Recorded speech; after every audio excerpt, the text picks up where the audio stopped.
Government Television. Welcome to this week's Kern County Board of Supervisors meeting. Originating from the County Administrative Center, located at 1115 Truxton Avenue in Bakersfield, California. Grounded in ideas, energy, and innovation, Kern County's vision is to be a driving force for the world's fifth largest economy. And our mission is to exceed expectations of the communities we serve, changing the way they feel about government, those who manage it, and the services it provides. Today's Kern County Board of Supervisors meeting will convene momentarily.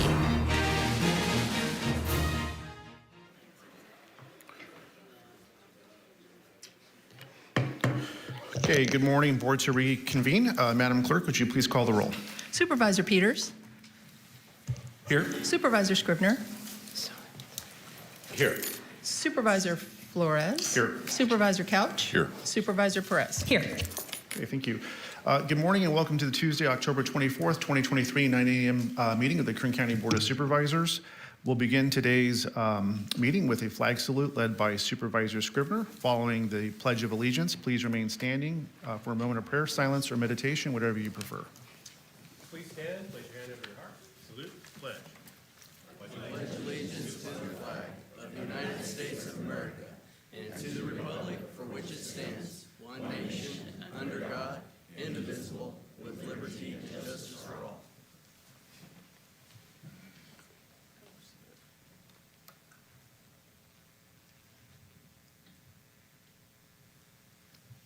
Okay, thank you. Okay, at this time, I'd like to call on Nick Cullen, our Director of Animal Services Department, to introduce our Pet of the Week. Okay, Nick, who do we have this morning? Good morning, Chairman Flores and members of the board. I brought with me Otto. As some folks have said, he should be called Otto A-U-T-O because he survived being hit by a car. It's actually O-T-T-O, but it makes sense to be Otto A-U-T-O. But he's available for adoption at the Kern County Animal Shelter. He did not sustain any significant injuries. He's a sweet boy. Sweet guy, thank you. You can do it, Otto.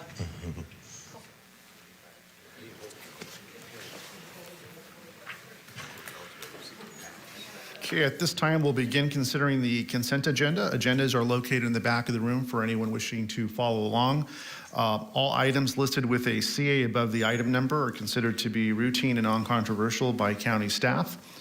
Consent items will be considered first and may be approved by one motion. If a member of the audience wishes to comment or ask questions regarding an item on the consent agenda, they may do so prior to a vote being taken. A member of the board may also remove any item from the consent agenda and it will be considered in listed sequence with an opportunity for any member of the public to address the board concerning the item before action is taken. A member of the public may also comment on any closed session item. At this time, I'll read all the consent agenda items. Starting on page 2, items 3 through 7, and I have to make a notation for the record that item 7 will be continued to November 7th at 9 a.m. On page 3, items 10 through 16. On page 14, items 17 through 23. On page 5, items 24 through 26, and items 28 through 32. On page 6, items 33 through 41.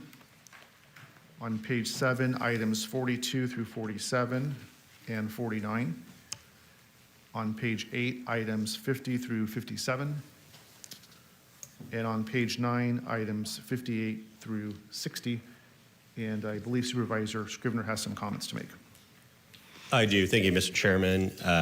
I, Zach Scribner, will abstain on the following consent calendar items, items 41, 42, and 50, because of a source of income to my spouse. Madam Clerk, please record my abstention on each of these items, even though I will vote on the motion to approve the consent calendar.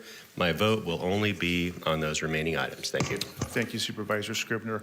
And before we have action, is there any member of the public that would like to comment or ask any questions on the consent agenda? Now is the time.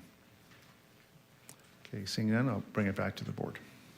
I'll make a motion to approve. Second. A motion and second. Please cast your vote.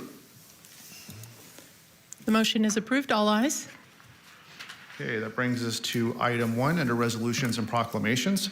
Item 1 is to proclaim November 2023 as National Adoption Awareness Month in Kern County, and Supervisor Perez will be making the presentation. Chair, thank you so much. It's a great honor. I would like to make a motion on item proclamation number 1. You have the motion? Second. Motion second. Please cast your vote. The motion is approved. All ayes.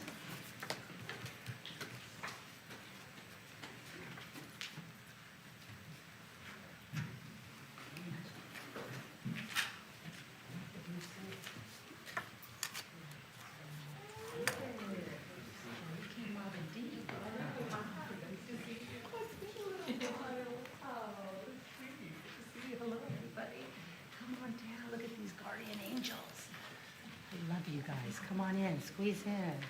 Hello, good to see you. Look at you, righteous souls here. And one brave man. Oh, no, more than, okay, very good, very good, very good. Surrounded by warriors. I respect that. Look at, oh my goodness. Oh, I'm gonna try not to cry, but I'm not making any promises. How beautiful you all are. Good to see you. Good to see you. Honorable Chairman and colleagues, today I have the great pleasure and privilege of proclaiming November as National Adoption Awareness Month in Kern County. This proclamation aims to bring awareness to supporting our children in foster care and to promote the important need of both adoption and foster care. Currently, there are over just 2,000 children living in foster care. 2,000 children. These kids range from newborn all the way to 21 years old, and every single one of these precious souls deserves and needs to be loved and supported. The need for individuals to not just foster children, but adopt is greater than ever. Many of these young people have suffered great trauma, in desperate need of stability and guidance. This is an issue particularly close to my heart, as I grew up in a home with dozens of official and unofficial foster brothers and sisters. Although my family did not have material wealth, my parents ensured that our home was filled with the greatest wealth of all, which is love. My parents, both Christian ministers, always had their doors open to any child in need, many of which I still keep in contact to this day and are a part of our community. I would like to commend the amazing adoptive parents, such as Nick and Rachel McLean. Did I say that right? Yes. Thank you, Nick. Who are here today for opening up your home and your hearts to children in need and giving them a forever home we all so lovingly need. It's with a great humility and gratitude that we make this presentation today. Board of Supervisors, County of Kern, State of California, officially proclaims November 2023 National Adoption and Love Awareness Month in Kern County. Very graciously present this to our director and to all these righteous souls that are here, in particular, this beautiful family. Lito, the floor is yours. Thank you, Supervisor Perez. Good morning, members of the board. I appreciate you guys proclaiming November as Adoption Awareness Month. Lito Morel, your Director for Human Services. We've been coming before your board to create this awareness for over 21 years now, and it's such an amazing event. I'd like to thank the many partners. As you can see, I'm joined by a whole host of people, so if you'll indulge me, because I do not want to miss anybody on my list here. From Human Services, we have Maria Bermudez, Erin Gillespie, Monica Thatcher, Allison Bota, Janice Slagle, Alexis Lopez, Larissa Ogden, and Janine Renault. From Kern County Superior Courts, we have Tara Lee, Shelley Coffey, and Allison Rickles. From Koinonia Foster Care, we have Norma Rhodes and Stephanie Jimerson. From Kern Bridges, we have Jim Vanderswan. From Esperinet, we have Carrie Ontiveros. And from CASA, we have Executive Director Ashley Voorhees. And then our special guest today, as Supervisor Perez alluded to, is Nick and Rachel McLean, who are also joined by their children, Jenna, Micah, Jonah, Haley, and grandmothers Connie and Carol. I'm not sure if they're here, if they're in the back. They joined the party as well. But I'd also like to thank the many adoptive parents that are out there. As Supervisor Perez alluded to, there's over 2,000 kids in our foster care systems. Nationwide, there's about 150,000 adoptions that happen annually. Here in Kern County, it ranges about 220 to 250 a year. But we're so fortunate that a lot of adoptive parents come forward and actually offer their homes to these loving kids. Every child deserves a loving and supportive family and a safe and nurturing home where a child can have the opportunity, just the opportunity to flourish and succeed in life. Together, we work to reunify with their biological families when it's safe to do so. But when it's not possible, we need families to come forward and make these homes available and make that commitment, that lifelong commitment to these kids. Our collaboration for National Adoption Day will be held, our celebration for National Adoptions Day will be held November 17th at Juvenile Court. And I invite your board to be with us that day at the press conference at 9:30. After each adoption is finalized, inside the courtroom, families are invited to a celebration on the East Lawn outside Juvenile Court building. The theme of this year's National Adoptions Day is Dream Big, which we encourage each child to do to reach their highest potential. The adoption celebration is the culmination of months, patience, and hard work by social workers and families. Adopting families will be treated to a planned celebration, which includes a professional photographer, a customized photo frame, a catered meal, and will be greeted by our partners who will have their own unique games and giveaways at their booths. Now I'm going to turn it over to Nick and Rachel McLean, who's going to share their story and the importance of adopting and how it's impacted their lives.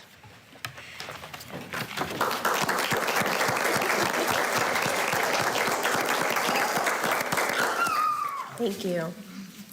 Our daughter came into our lives on July 7th, 2020, and she was only 20 days old. She's just a little thing. She's so cute. I remember that day so well. All the emotions, the nerves, the questions. Is this going to be temporary? Will it be forever? Will we be up to the challenge? What if she has behavior issues or learning disabilities because she was exposed to drugs and alcohol in the womb? So all of these questions and doubts swirled in our minds. But in the years leading up to that day, God had already been working on our hearts. We knew He had called us to take in a foster child. In fact, we see it all throughout God's Word that He has a special heart for the orphan. In fact, in Psalm 68, 5 and 6, it says, He is a father to the fatherless. He sets the lonely in families. In Psalms 82, 3, He charges us to defend the weak and the fatherless, to uphold the cause of the poor and the oppressed. So we had read these verses and we knew them well, but we knew we had to do something. We already had 3 biological children. They were out of the baby stage. We didn't really want to go back to that.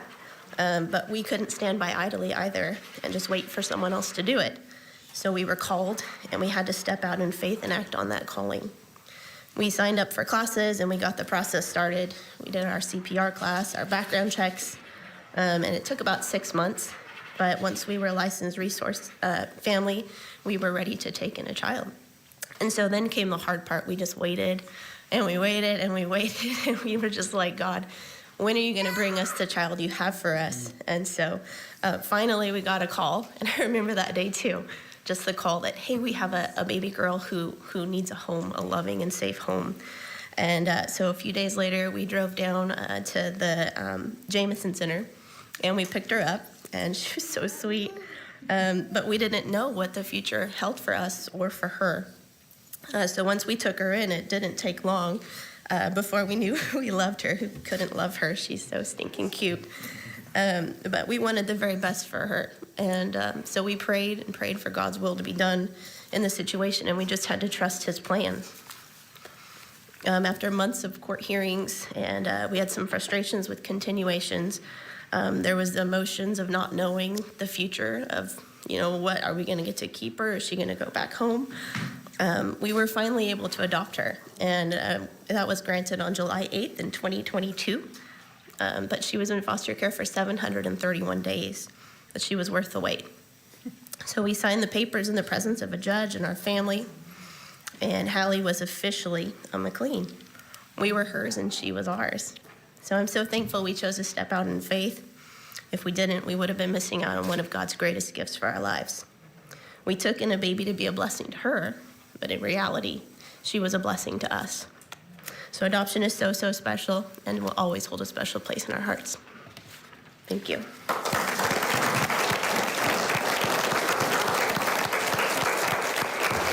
I just want to thank Rachel and Nick again, and that concludes my presentation. Thank you, Lito. Supervisor President, can you take a picture? Can the grandparents come down for a picture? Do you mind? Come on down. Outside? Okay, we'll step outside. Got it. Okay. Got it. Christian's the boss. Let's go. How beautiful.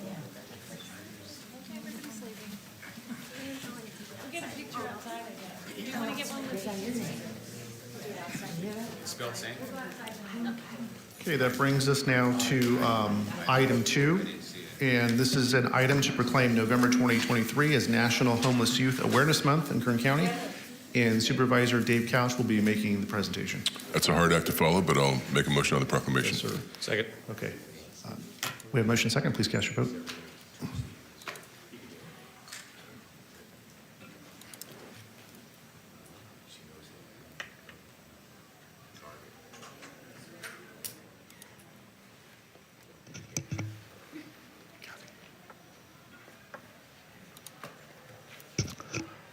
The results of that motion were 4 ayes, 1 absent. Supervisor Perez.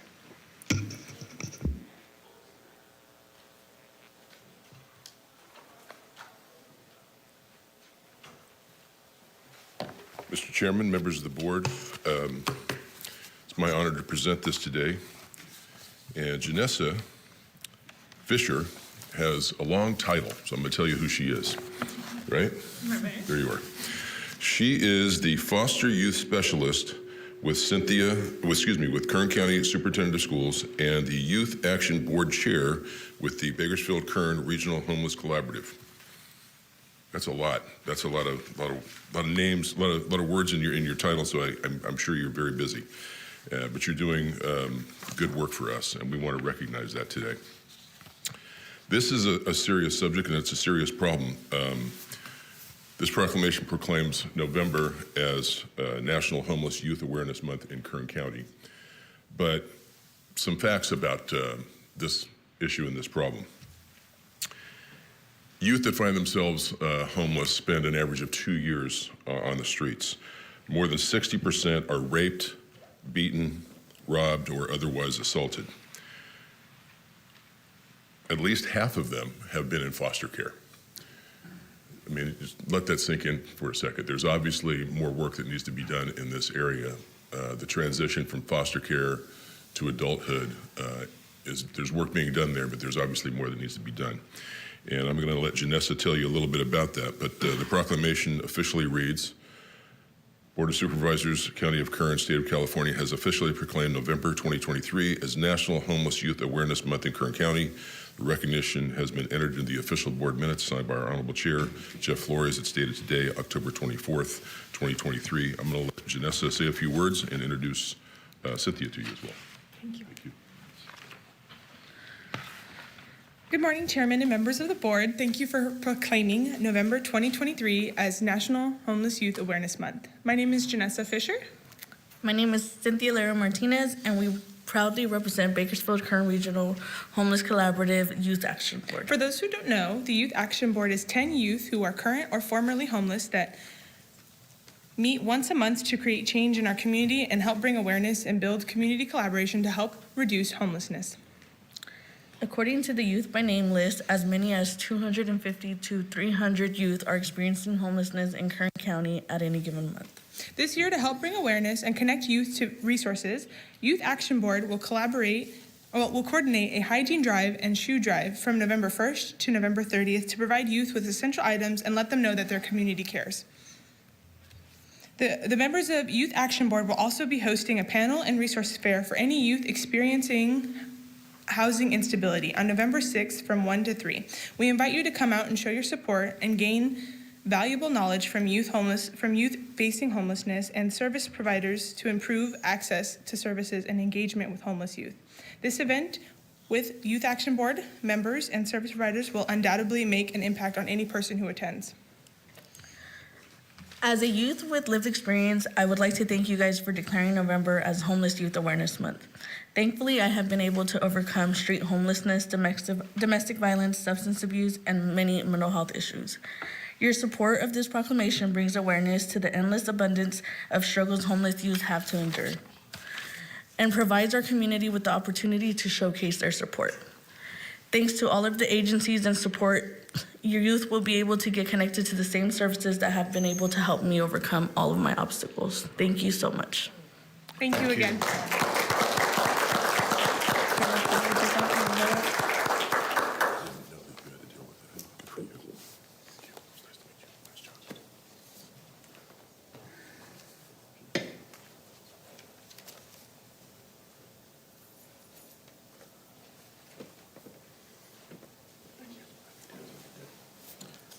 Okay, thank you. Moving ahead, that brings us to public presentations. This portion of the meeting is reserved for persons to address the board on any matter not on the agenda but under the jurisdiction of the board. Board members may respond briefly to statements made or questions posed. They may ask a question for clarification, make a referral to staff for factual information, or request staff to report back to the board at a later meeting. Also, the board may take action to direct the staff to place a matter of business on a future agenda. Speakers are limited to 2 minutes. Please state and spell your name before making your presentation. Thank you. Hi, my name is Kelly James, Kellyjames, and excuse me. I came here because I'm aware that Mrs. Perez, that you represent the district that I'm from, and so this is sort of a big issue. I'm here to bring awareness to the IDP program. I contacted your office several times. And the issue is that I want to make you aware that I am aware that any complaint regarding an attorney needs to go through the California State Bar, which I've done that several times already, but this is an issue that is affecting the community. So, and it's because a lot of people do not know the proper protocol to file complaints or to speak to who needs to be spoken to. So the issue is that we have attorneys that are representing people that are in jail and in prison on these petitions that, are you not aware? I'm listening. Oh, sorry. I'm all ears, I promise you.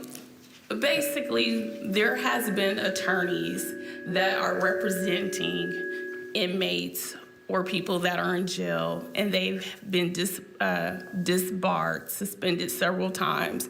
And I feel that IDP is a great program for underprivileged people who can't afford attorneys, but let's not get sidetracked because the county also pays them what they're asking for. So they're still obligated to give the same services to a person that pays privately. But however, these attorneys have been submitting fraudulent paperwork to the courts that aren't on the dockets to persuade a judge to extend time in court.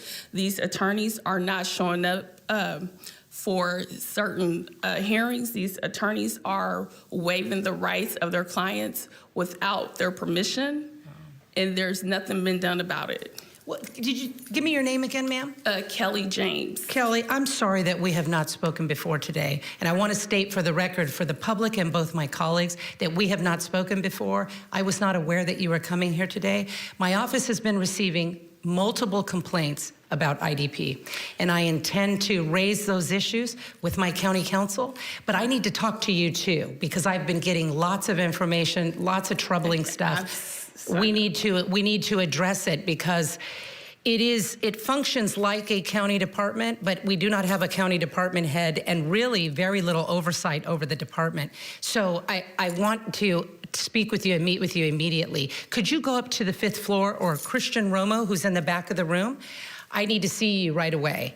I'm so grateful that you're here. I'm so sorry that it has come to this. Really, I am. And it took everything for me to make it today, because yesterday I had surgery, and just week after week, there's just been something just coming up. But I just wanted to make sure that I touch bases with you, because we need a solution. We don't need to always redirect someone to a higher level, because it's a county issue. And this county funds has been spent on these lawyers that are not doing their due diligence. This is what I'm hearing across the board. We're getting complaints routed to our office from the AG of California. This is a problem, and we're going to address it. And I cannot thank you enough for being here and for being courageous enough to come down here and talk about your experience. We don't have a lot of that, and I'm just so sorry that we've not connected. And I wasn't expecting this today, but I'm so grateful for it, and we're gonna move on it immediately. No problem. So if you could please give him your contact information, I wanna see you right away. Thank you. Appreciate you. Mr. Chairman? Yeah, Supervisor Couch. Could you ask Christian if he would share that contact information with all of us? Absolutely. Thank you. Thank you. Good morning, Board. My name's Charles Shinn, S-H-I-N-N. I'm a retired Marine. We required answers to our previous inquiry made on 12 September 2023, where we requested County Council acquire the 4 keys essential to ensure Kern votes have a verifiable, quote, chain of custody, unquote, and are truly secure and authentic. Question: has Margot Rizon of Kern County Council made contact with the Secretary of State to acquire these 4 keys? Has the Board of Supervisors contacted the Secretary of State regarding these 4 keys? We need to ensure our county council or election system has validated votes and are truly protected and 100% authentic. At the last Board of Supervisors meeting dated 10 October 2023, we inquired if any of the board members, in light of these publicly known facts and limitations, had any reservations, to please let it be known then. It was noted that not one board member used this opportunity to question the one-sided contract language. Are you still 100% committed to the current Dominion contract language? Can anyone on this board give any evidence, undeniable proof, that Kern County votes are indeed accurate and secure? No, you cannot. You can only parrot what the Secretary of State and Dominion statements are. You nor the ROV have access to our votes. Be advised that you are in violation of the law. You are only acting caretakers of their system. Kern County has no verifiable way to prove we the people have chain of custody as required by law. Thank you. Thank you, Mr. Shinn. Next speaker, please. Dennis McLean, MC, capital L-E-A-N. Good morning, board members and staff. I want to conclude Mr. Shinn's presentation by repeating the 4 required items to our current voting system. Number 1, keys to open the voting equipment to determine if they are connected to the internet or other networks allowing outside communication. Number 2, passwords or security codes to allow access to the voting systems. Number 3, system software source codes so county election employees can view the system as votes are being counted. And 4, provide access support to train election employees how the system works. I have a few questions regarding the Assistant Registrar of Voters job opening that has recently been posted. Why hasn't this Office of Kern County Auditor, Controller, County Clerk Elections been split up before the last election so we could have these positions filled by elected individuals, not selected individuals? Does this move lead the public to believe our election department was not doing their job due to understaffing? I would like an explanation on that question, please. One last comment. I would like to see the county hire an outside firm to evaluate the efficiency and the productivity of our election department. There seems to be a lot of discrepancies in our election process. Thank you. Thank you, Mr. McLean. Next speaker, please.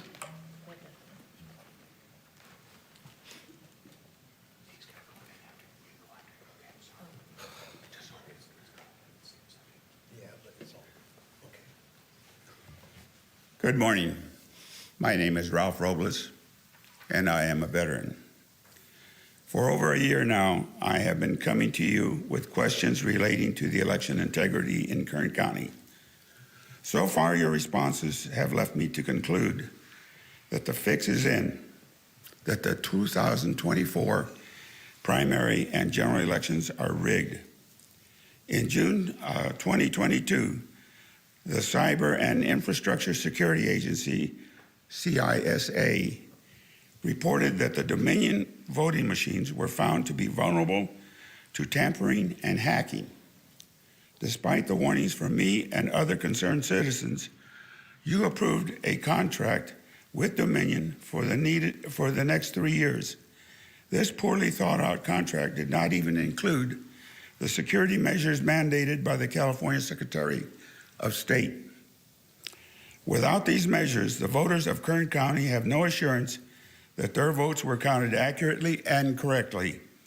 Consequently, only a forensic audit after each election can affirm the honesty and accuracy of any ballot counts in Kern County elections for the next 3 years.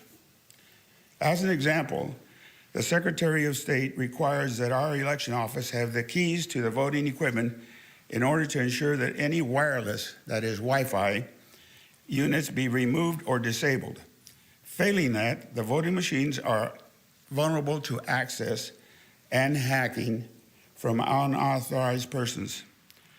The Secretary of State also requires that the Kern County Elections Office have a copy of the Dominion Source Codes computer operation program. Without this program, the Elections Office would be unable to detect any unauthorized manipulations of the ballot count. Another issue that needs addressing is surveillance cameras over the county's ballot drop boxes.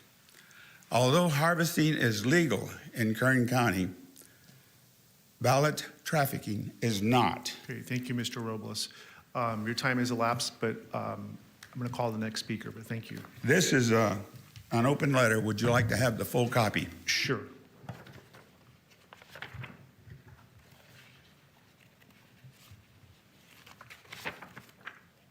Thank you.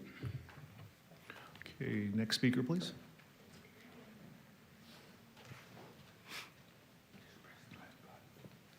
Good morning. My name is Darren Bly, D-A-R-R-E-N, B-L-Y. And first, let me assure you, I'm not here to talk about Dominion's BS.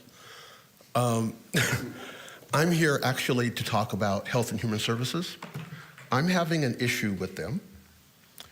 My wife retired from the county earlier this year, and I got my health care through the county. I decided this isn't a problem. I will simply hop on Covered California for 18 months until I hit 65 and go on Medicare. I tried to do that and somehow got shuffled off to Medi-Cal. Now, I know we make too much money for Medi-Cal, so I get on the phone and I start making phone calls. I have called the county over 20 times trying to get this fixed since the beginning of May. Here we are at the end of October. Of the 20 phone calls, I got responses. When you call, you don't get a person, you get voicemail. The voicemail says, we will call you back in 3 to 4 business days. 3 to 4 business days goes off, you wait a fifth, and you call again. I actually got 3 responses total from my 20 phone calls. One of them sounded very helpful, handed it off to a supervisor. She said, this will be handled. All you have to do is get out of Medi-Cal so that you can go on to Covered California. I am more than willing to pay for my health care. But since I was officially in Medi-Cal, I couldn't. She said, my boss said she will get back to you within a day. That was 4 months ago. That has been my story with the county. Now, I did not want to be here. I contacted my supervisor, who is currently staring me in the face, called that supervisor's office. I assumed the unit secretary.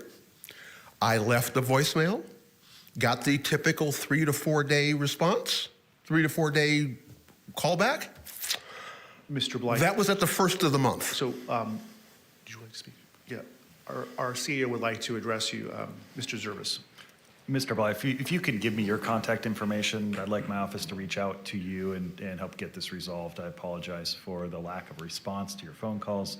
It's not how I expect our office to function, so I'd like to make sure that you get taken care of and we can address the underlying issues. Thank you. Thank you. Thank you. Okay, next speaker, please. I'm sorry you had to deal with that, sir.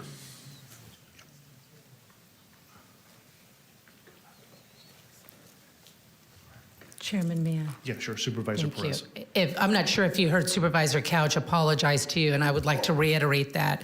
Really, I'm sorry. We really work hard to not have these kind of situations for the obvious reasons. We really try to stay on it, and these moments are disgraceful for all of us. I was really surprised when I didn't get a phone call from my supervisor. I'm sorry, and we're going to get on it. I'm sorry. Thank you for bringing it to our attention. Thank you. Okay, next speaker, please. Okay, seeing none, we'll move on. Okay, it brings us to item 9, board member announcements or reports. Okay, Supervisor Perez. Thank you so much, Chair. I would like to ask my Park Commissioner, Yusija Osby. Are you here, Yusija? I don't have my glasses on. Okay, will you please come on down? I'd appreciate it. This is a moment to acknowledge and thank you, but I'll wait until you make your way down to the podium. This is a certificate of recognition, and our protocol is to stay here when we provide this so everybody can awkwardly stare at you while I say nice things about you. Yusija, thank you for being here. It's nice to see you.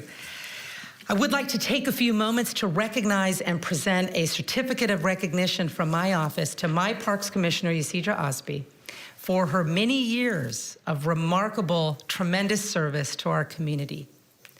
It goes, of course, way beyond the Park Commission, but this day is to acknowledge the formal and official role you play as an appointee and the representation you make for all of Kern County. Recently, our CAO, Jim Service, along with General Services staff, announced that our parks would be receiving an unprecedented investment of over $49 million. Unprecedented parks investment. Thank you, Jim. Although this was a team effort of both county staff and community leaders, Yusija Osby was quite possibly the driving force ensuring that our most underserved communities receive some attention, TLC, and of course the resources that they need.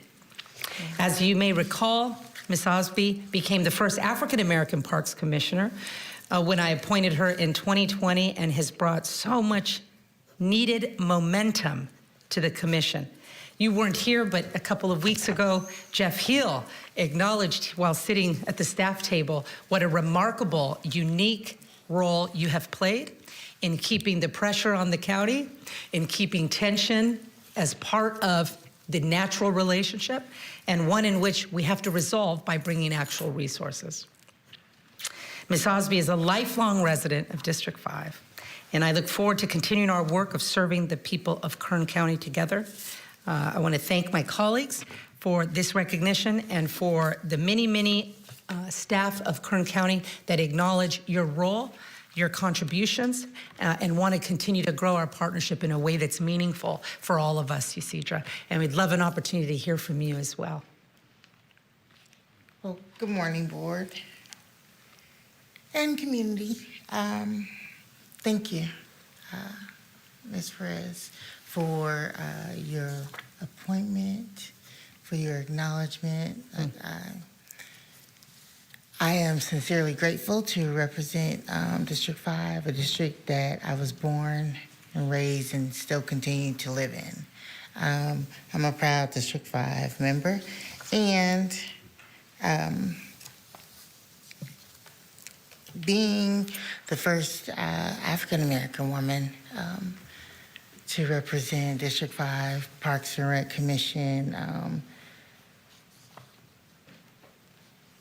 it's historic. It happened in 2020. A lot of things happened in 2020 that were not so great, and this one was a great a great event that took place. And so, I knew nothing prior to my appointment about Parks and Recreation. What I did know is that my lifelong residence in Bakersfield allowed me to advocate at the highest level. I'm delighted. Who am I kidding? I'm ecstatic. Yes, I'm ecstatic to be publicly recognized for the hard work, commitment, and dedication it takes to advocate on behalf of District 5 residents. Historical investments are being made since my appointment when one has such an appointment. Thank you, Supervisor Perez, for your appointment, and I look forward to continuing to serve District 5.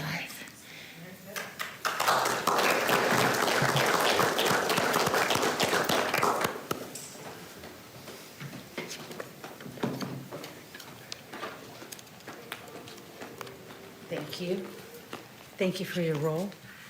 This is recognition for you, and we appreciate all that you do. Keep up the good work, Isidra. It matters. As you see, it gives meaning to your life as well. And real widgets that we move and say, this is the product of our life work, and the years we're given. So it's a privilege. Absolutely. And thank you. Thank you. I appreciate you very much. Thank you. Keep up the good work. Thank you. Isidra. Yes.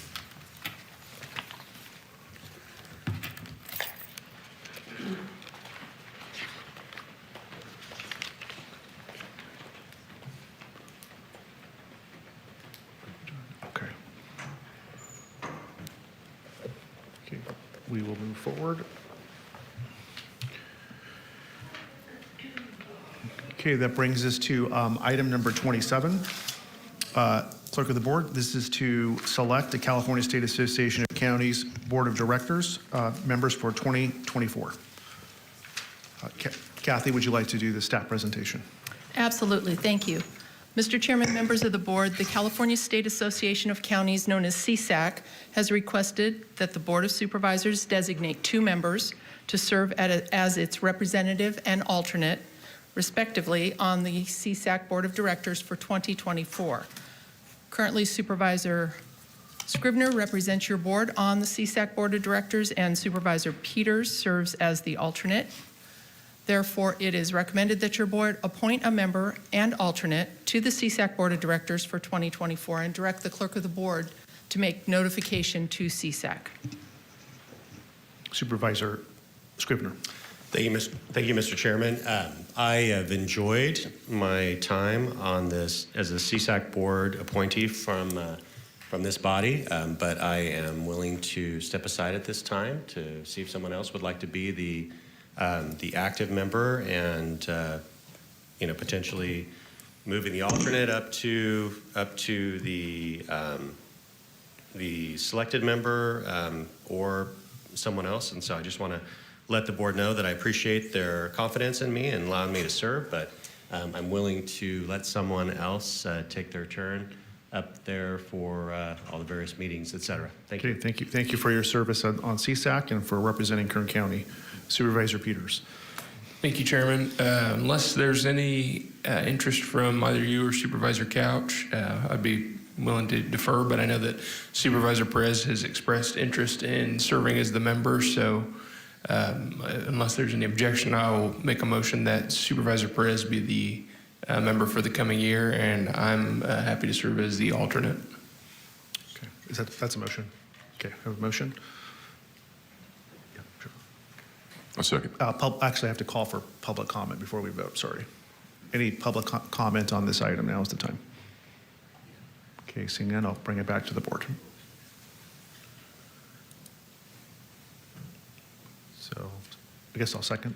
Did you already second? He did. You already second. Okay. So we have a motion and second by Supervisor Couch. Please cast your vote. The motion is approved. 4 ayes, 1 absent. Supervisor Perez. Okay, thank you. That brings us to Public Health Services. Number 48, this is a presentation on the Child Death Review Team, and Bryn Kerrigan will be leading the staff presentation, our Director of Public Health. Welcome, Bryn. Good morning.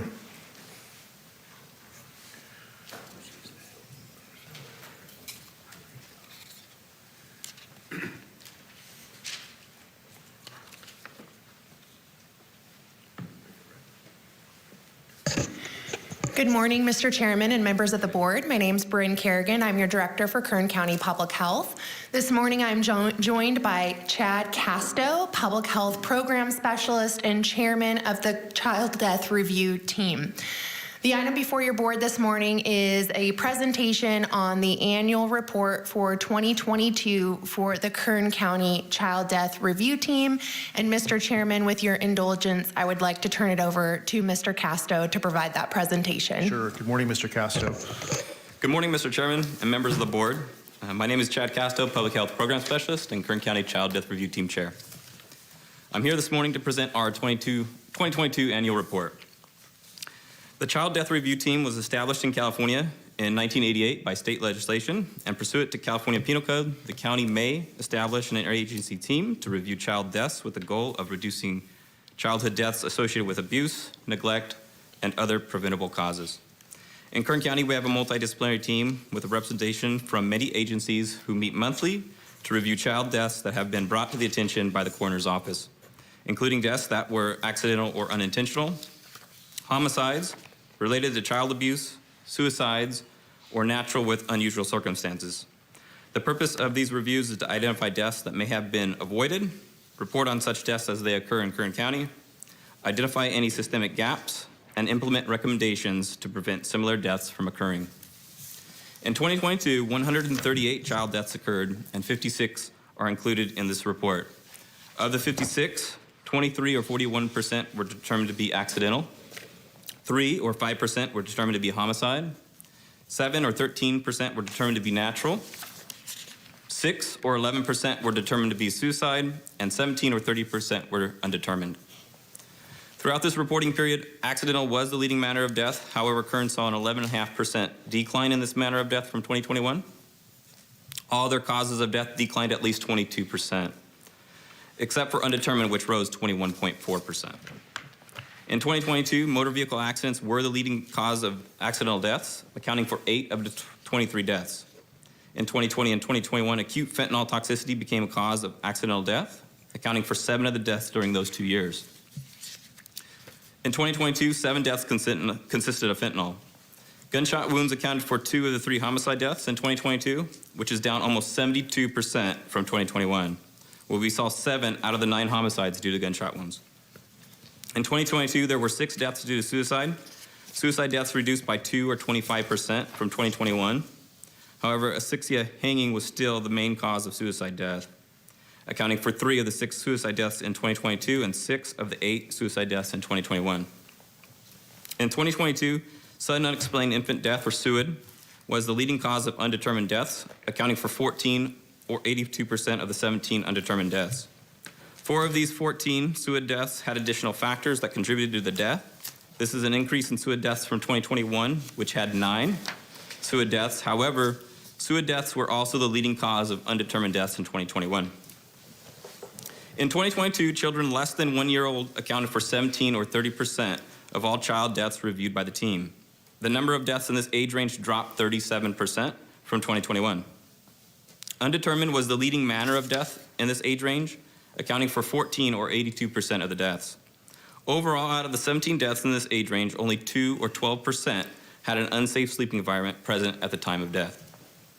In 2022, accidental deaths accounted for 7 or 54% of the 13 deaths in children aged 1 to 4. 3 or 43% of the accidental deaths were due to drowning.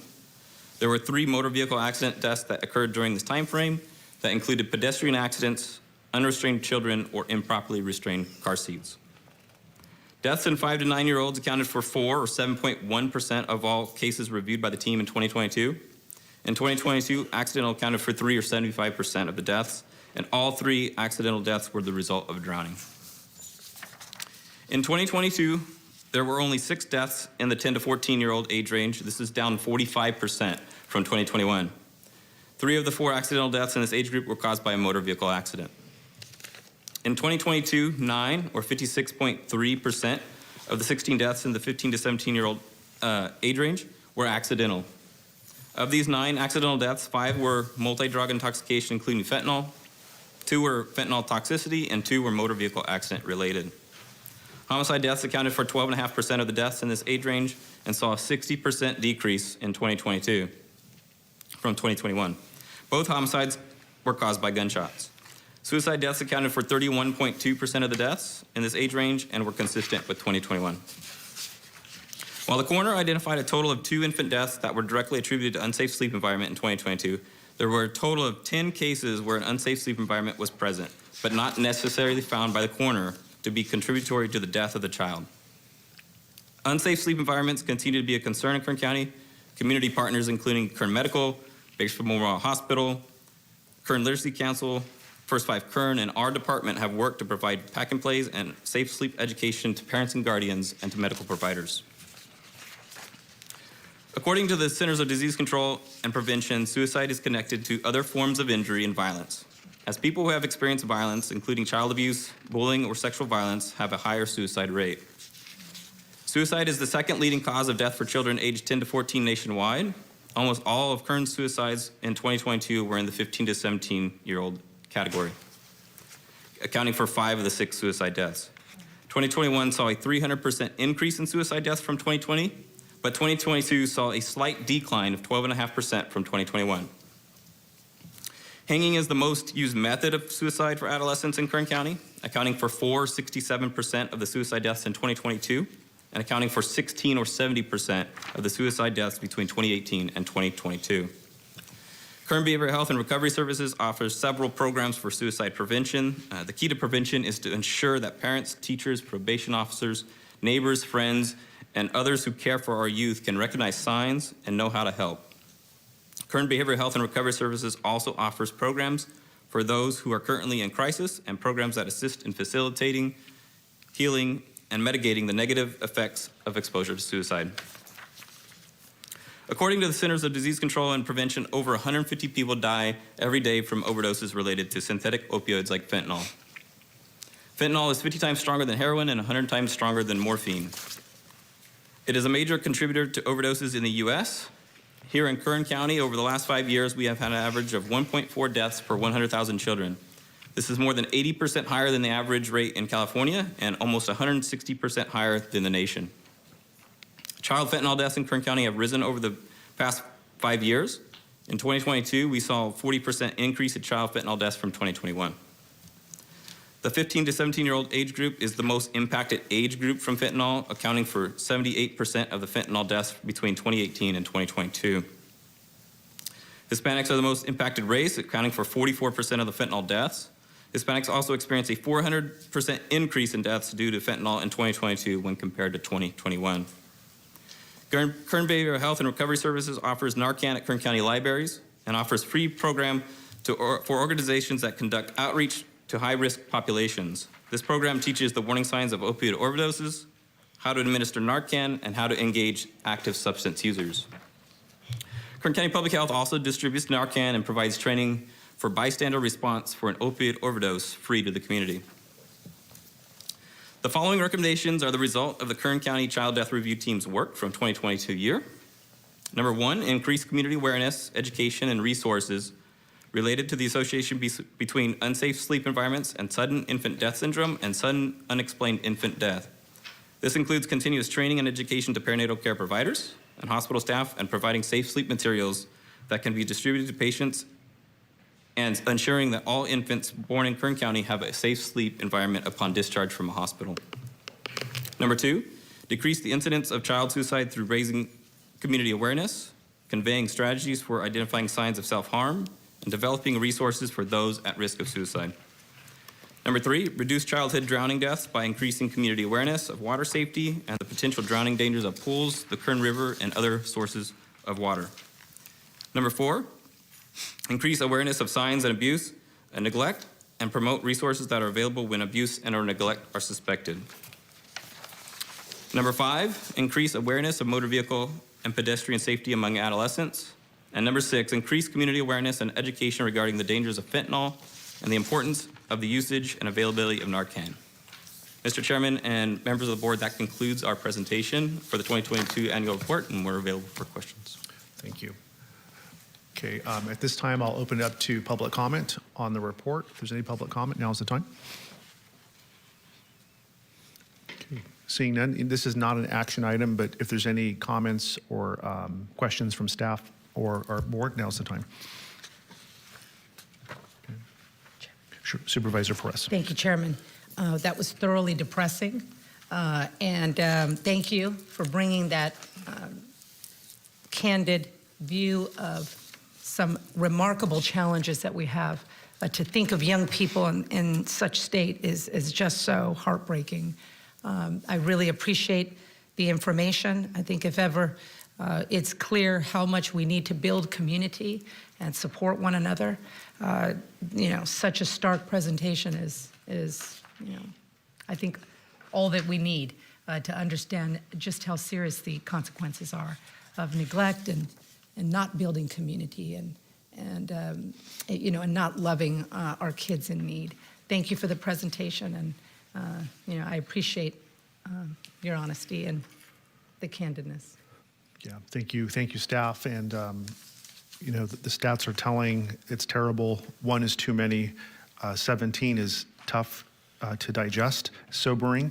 However, I want to commend the multidisciplinary team in all the jurisdictions involved, because without your work, that number could be higher. So keep up the good work, and we appreciate you on this worthy mission. Thank you. I have a question. Oh yeah, Supervisor Scrivener.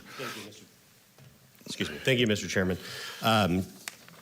Just looking at the date when we see a spike in suicides, very unfortunately for adolescents aged 15 to 17, have we established through the data any connection between the COVID shutdowns and this spike, the spike that we experienced in 2020? I know that it would be difficult to perhaps tie it with any definity to that, but just in some of the anecdotal evidence that I've seen, just even in my neighborhood, even in communities that I represent, that timeline.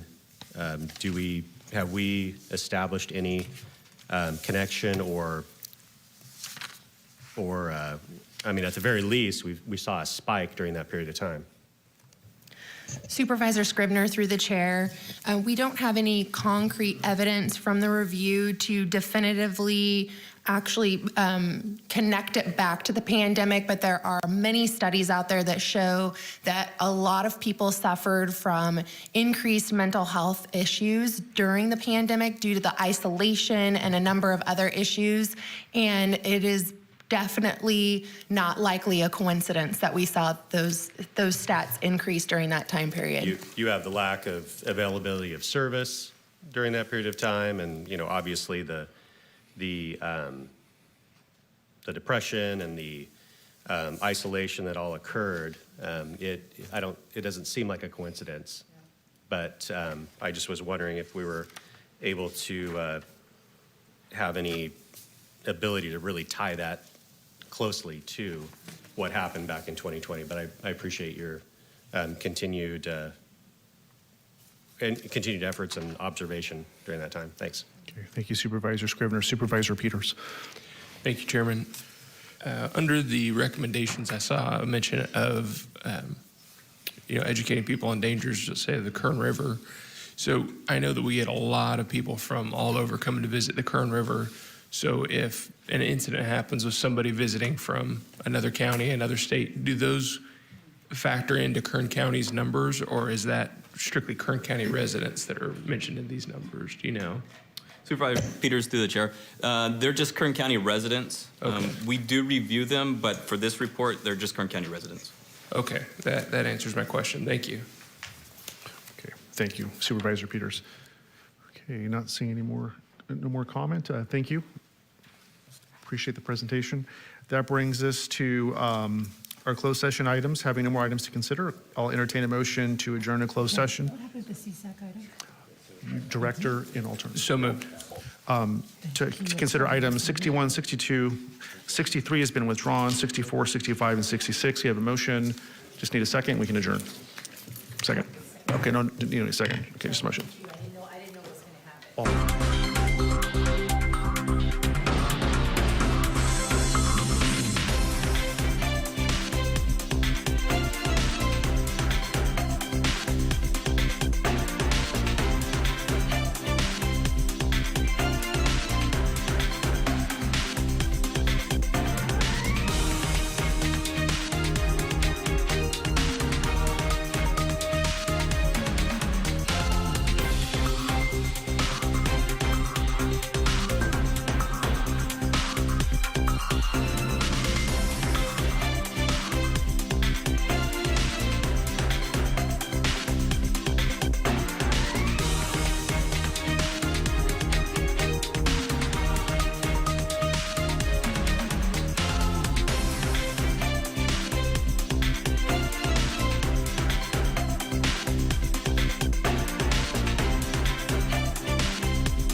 Element, which includes the tennis court-sized